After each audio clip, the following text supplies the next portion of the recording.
So, da ni wedi cael diwrnod cynta ysgol hab Pwllheli heddiw. Dwi'n gweithio efo dechreuwyr pur. O'n i'n meddwl gwneud fideo bach fel hyn bob dydd i sôn am rhywbeth ynganu da ni wedi bod yn neud yn y dosbarth. A heddiw, wnaethon ni sylwi ar newid bach sy'n digwydd mewn ynganu Saesneg pan da ni'n trosi'r gair i'r Gymraeg. Fel, er enghraifft, biro yn mynd yn beiro. Felly mae'r sŵn I yn mynd yn ei yn Gymraeg. Fel bike neu biking yn mynd yn beic. Beicio. Neu nath rywun sylwi ar hike yn mynd yn heic neu heicio. Driving. Dreifio. Dinosaur. Deinosor.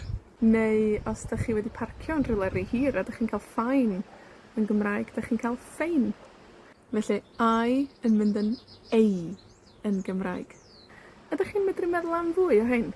Gadwch chi mi wybod yn y comments o dan y fideo.